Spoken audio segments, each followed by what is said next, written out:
People like Trump doesn't mean he's not an authoritarian. So sometimes you see people talking about Donald Trump, especially since the start of his second term, inciting things like his Democratic mandate, how he won the election by a landslide, and that his approval ratings are so high, blah, blah, blah. Firstly, those are high approval ratings for him, not high approval ratings.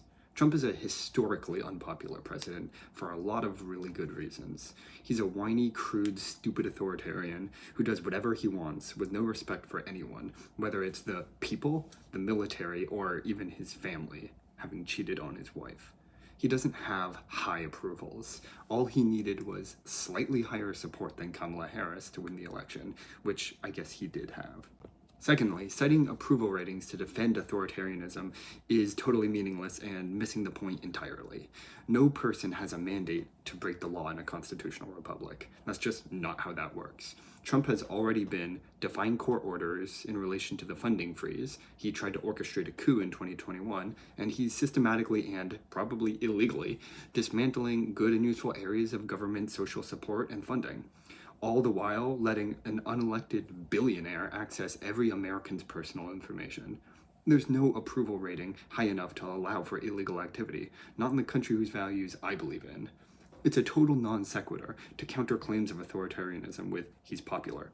It demonstrates a total lack of critical thought on this point, as well as an ignorance of the literature of democratic backsliding. You know who else is supposedly popular? Putin and Xi Jinping. Viktor Orban was popular. Authoritarian leaders use popularity to dismantle democratic processes and then tilt the playing field in their favor. That's a mechanism that a lot of the academic literature suggests.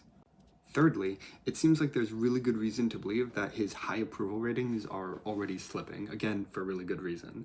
538 polling suggests that his relatively high popularity is already gone, with his unfavorable ratings spiking amid his extremely reckless use of executive orders. This is intuitive. Trump has never been popular, and he only looked good relative to the Democratic alternatives. He was out of office for 4 years, and it looks like the American people are starting to remember how terrible of a president he was. As Americans, we can't let liking or fearing someone get in the way of holding them accountable for unconstitutional behavior. We live in the United States of America, not Russia, not China. Patriotism means that we stand for American values, and rule of law is one of those. Trump is just a pathetic authoritarian, and Musk is some billionaire asshole who changed sides because the left bullied him a little too much. They are not the law. Honestly, anyone willing to give up rule of law for their guy, left or right, is un-American and betrays our fundamental values. If you're a Trump supporter and that's not you, good, show it.